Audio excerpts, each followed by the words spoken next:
नूंह जिले में जबरन धर्मांतरण और शोषण के मामले में महिला थाना पुलिस ने मुकदमा दर्ज कर मुख्य आरोपी आजम पुत्र कमरुद्दीन निवासी मालव को गिरफ्तार किया है। नूंह पुलिस द्वारा ये हरियाणा गैर कानूनी धर्मांतरण प्रतिषेध अधिनियम 2022 के तहत पहली गिरफ्तारी है।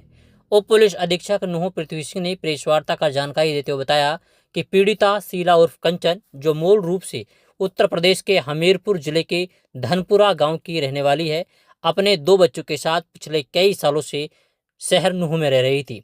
साल 2008 में उनकी शादी छुट्टन नामक व्यक्ति से हुई थी, जो नूंह में मजदूरी करता था, लेकिन नशे की लत और आपराधिक गतिविधियों के कारण छुट्टन से शीला का पारिवारिक जीवन बिखर गया। हत्या के एक मामले में जेल जाने के बाद छुट्टन ने पत्नी और बच्चों को छोड़ दिया। इसके बाद शीला अकेले अपने बच्चों के साथ किराए के मकान पर रहने लगी और मजदूरी करके उनका पालन पोषण करती रही। इसी दौरान साल 2020 में उसकी मुलाकात नूंह के रहने वाले आजम से हुई।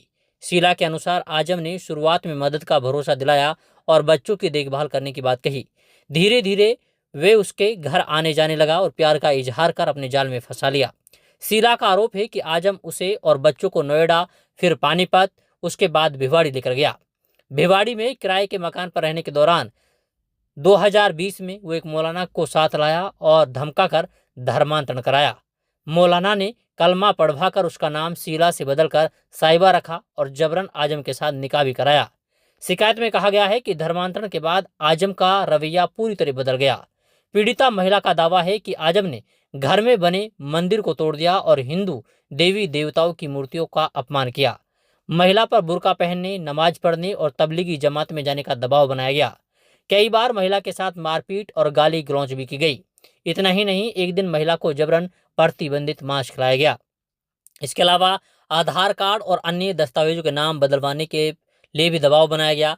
बाद में शीला को पता चला कि आजम पहले से शादीशुदा है और उसके बच्चे भी हैं। जब वो आजम के गांव मालव पहुंची तो उसकी पहली पत्नी और परिजनों ने उस पर हमला कर दिया। किसी तरह जान बचाकर वो नूंह लौटी, लेकिन आजम वहीं आकर उसके और बच्चों के साथ रहने लगा। आरोप है कि वो उसकी मजदूरी की कमाई छीन लेता था और लगातार शारीरिक व मानसिक शोषण करता रहा। पीड़िता ने यह भी आरोप लगाया है कि आजम के साले कल्लू और हक्कू उसे फोन पर अश्लील बातें करते और शादी का दबाव डालते। वहीं इस पूरे मामले में पीड़िता की शिकायत पर पुलिस ने मुकदमा दर्ज किया और उसके बाद आगामी कार्रवाई शुरू कर दी। वहीं आरोपी आजम को गिरफ्तार कर लिया गया है। धर्मांतरण या लव जिहाद का जो मामला है, कहाँ का ये मामला है, क्या कार्रवाई है इस मामले में? ये नूंह कस्बे का मामला है और इसमें एक महिला थी, उसका हस्बैंड जेल में चला गया था। तो उसके बाद में जो आरोपी है उसने इसके साथ पहला फुसला कर शादी की, उसका धर्म परिवर्तन करवाया और उसके बाद उसको भिवाड़ी, पानीपत इधर उधर घुमाता रहा। अब उसके घर में मूर्ति रखी थी, उनको भी तोड़ा इसने और बच्चों के साथ भी मारपीट करता है और इसके साथ और से ज़बरदस्ती दबाव भी बनाया जा रहा है कि बुर्का में रहो आप और जमात में जाओ। तो इस विषय पर हमने मामला दर्ज किया है और आरोपी को हमने गिरफ्तार कर लिया है और आगे जैसे इन्वेस्टिगेशन चल रही है, अगर और भी आरोपियों के नाम आते हैं तो अरेस्ट की जाएगी। बच्चों को किस तरह पीटता था, क्यों पीटा जाता था? बच्चों पर भी प्रेशर बनाया जाता था कि आप मूर्ति पूजा मत करो और नमाज पढ़ो।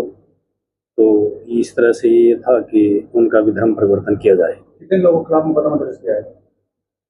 अभी नाम 5 लोगों के आए हैं, उसके आगे जैसे जैसे इन्वेस्टिगेशन आएगी तो और देखते हैं। आरोपी का नाम क्या है? आजम सन ऑफ कमरुद्दीन मालव का रहने वाला है आरोपी, उसको अरेस्ट किया गया है। उसको